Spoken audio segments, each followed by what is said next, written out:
Assalamu alaikum. Welcome to 6th virtual lesson of biology. And you all know that we have started the topic relationship of biology to other sciences, or in short we are learning about the interdisciplinary sciences. And let's recall what we have learned so far. We have started the topic regarding the interdisciplinary sciences, in which I told you that how biology is related to physics, how biology is related to chemistry, how they are interrelated to each other, and how we can apply the basic knowledge or the basic principles or the laws of physics and chemistry on particular biological phenomena to understand them. Okay, so far we have learned about biology and physics relation, biophysics, and we have learned about biochemistry. Okay, in which we discussed two examples, and we also discussed these interdisciplinary sciences with the help of the particular cases. So far we have learned about this biochemistry, okay, and we have learned about biophysics. In today's lesson we will relate the biology with geography, with economics, and with mathematics, and our topic will be complete. Okay, then for example, to understand the biomathematics, let's take an example. The breathing rate of human is 16 to 20 times per minute. Okay, and for example, if we want to analyze this data, then what we will do, we will measure the breathing rate of a person and it comes 16 at rest. Okay, right now we all are at rest and we are breathing 16 to 20 times per minute. The second reading is 17, third reading is 18. In science, usually when we perform experiments, we take at least 3 readings. Then what we will do, we have the fluctuating value, like we have 16, then we got the 17. That particular person has breath 17 times per minute, then 18 times per minute. Then which value will be considered the accurate one?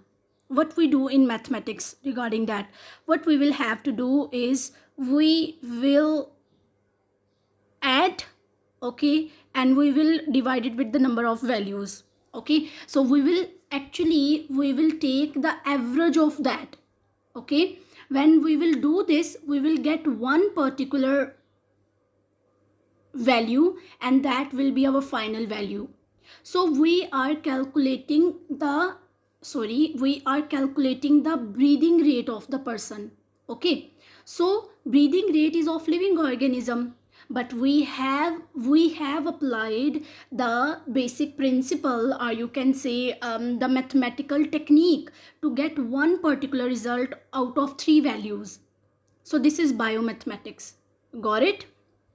What is biomathematics? It deals with the study of the biological processes from the mathematical point of view by using the mathematical techniques and the tools. And I told you in the very first lecture that in science we always do observations. After observing we perform experiment, and after experiment we get the result. And whatever the result we get, whatever the information that we get, is called data. And then we analyze that data, and to analyze that data we have to apply the basic principles of mathematics. Now you got it, that in living organism where do we actually apply the mathematics. This was just one example, one simple example, and there are many processes in the living organism where we apply the basic principles of the maths. So I think now you have got it, that what is biomathematics or what is biometry. Now let's talk about the fourth one, because we have done the first 3. We have learned about biophysics, we have learned about biochemistry, biomathematics, and now let's talk about biogeography. You know that the word geo means earth, Okay, now what relation the earth will have with the living organism? I have briefly discussed with you in the previous video lecture also that this particular interdisciplinary science deals with the occurrence and distribution of different species of living organism in different geographical regions of the world. What I have told you that all living organism, whether that's a plant, whether that's an animal, whether that's a microorganism, they all need a particular geographical region to survive. They all need particular habitats to survive. Okay, every living organism cannot survive in every sort of environment. That's why we cannot live on any other planet, because any other planet does not provide us with all those conditions, environmental conditions that we have got on earth. Okay, so in biogeography we learn about the different geographical regions, and in all those geographical region the living organisms are the species of living organism. It means the group of living organism that live in those geographical regions. Now what we will do, let's move forward. We will apply the knowledge of the characteristics of those region to describe the characteristics of the living organism found there. If you know that in which particular region the living organism lives, you can find out about the characteristics of that living organism also.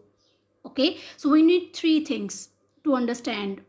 We need to know the particular geographical region in which that particular living organism lives. Okay, and if you know the characteristics of that geographical region, you can understand the characteristics of the living organisms found there. Let's take an example for that to understand that.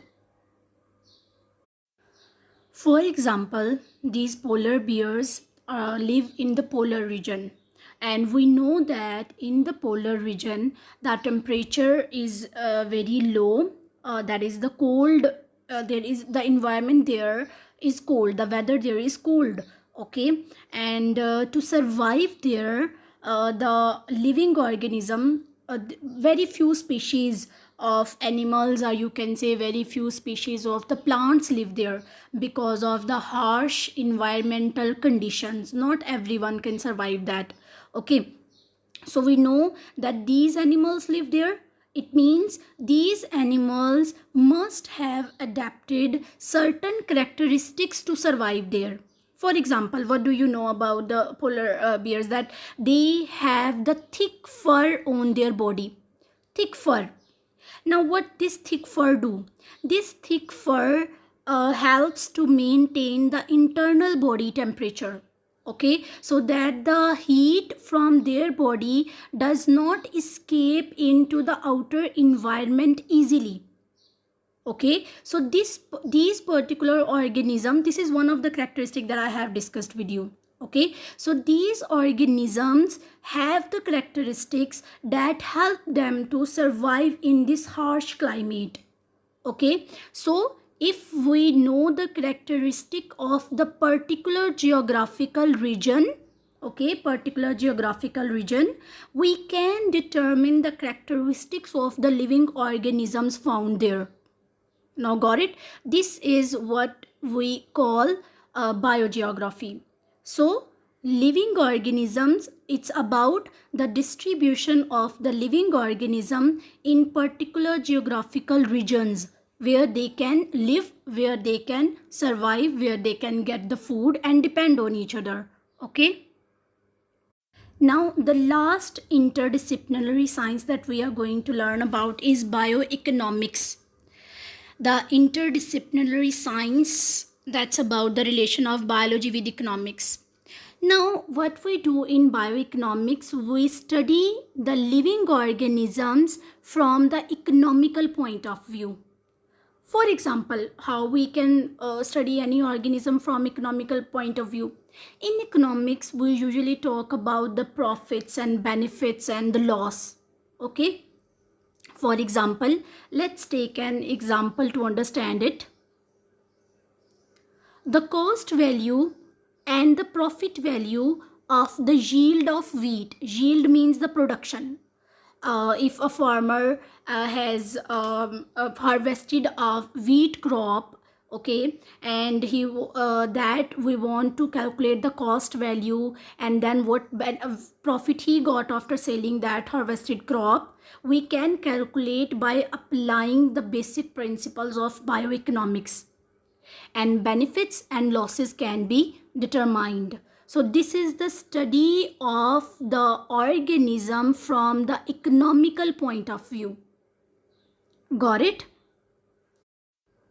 What I told you, what example we have taken. For example, if a farmer has grown a crop, a wheat crop, and then at the end all the things that he has invested, all the to provide fertilizers or to provide anything to this crop to grow, that's its cost value. And after selling that, he wants to calculate the profit value. Okay, or the economist or the biologist about any living organism want to know about the profits or the benefits or the loss, so they will actually they are studying what they are doing, they are studying the living organism from the economical point of view. So that is bioeconomics. So what we have done, let's recall the whole chapter. We have taken in the previous video lecture we talked about this image. We have learnt about the similarity between the working principle of the liver in physics and the working principles of the limbs in the animals, specifically in the human. Okay, so we have applied the principle of the physics on the working of the limbs in the living organism in the human. So that is biophysics. Done. Then we learnt about biochemistry. In biochemistry, we learn about all those atoms, molecules, elements, compounds, and all those chemical reactions that occur only in living organism. We have no concern with the rest of the compounds or the elements or the molecules or the chemical reaction. We only talk about those chemical reaction, those elements that are found in living organism. Okay, and we try to understand it with the help of the two chemical reactions, photosynthesis and respiration. Photosynthesis is actually the making of the food, and then respiration is the breaking of that food to get the energy. Okay, that was biochemistry. Then we learnt about biomathematics, how these two are being the branches of the science are interrelated to each other, how we can apply the maths to understand certain biological processes. Then we learnt about biogeography, the different geographical regions, about the characteristics of those geographical regions and the characteristics of those living organisms that are found in those geographical regions. Okay, we study that in biogeography. Then we learnt about bioeconomics by taking the example of the wheat crop. Okay, now what you have to do is now open page number 18 of your books. On page number 18, these questions have been given, and can you tell me how many questions out of these 7 questions you can answer now? The very first one that you have done is question number 2. Mark it. What is the question? How would you define biology and relate with its major divisions? We have done that, biology and the major divisions of biology. Then draw a table showing the branches of biology and studies these deal with. This one was also included in your homework assignment, and I hope that these assignments you have done on your neat notebooks. Now another question that we have done is this one. Give points to advocate that biology is linked with physics, chemistry, maths, geography, and economics. Means now you all are able to answer these 3 questions. Question number 2, question number 3, and question number 4. Okay. and you have to do the homework of question number 4 on your neat notebooks along with the diagram. Which one diagram? I'll tell you. That's on your textbooks. After attempting the whole topic, you have to draw this one diagram at the end, okay, on the interleaf page of your notebooks. And this is it. We have so far we have learnt about introduction to biology, in which we learnt about definition of biology, divisions of biology, branches of biology, and today we have done the topic interdisciplinary sciences. Okay, so you have to learn all these topics by heart also. Okay, so all these topics, all the terms should be on your fingertips.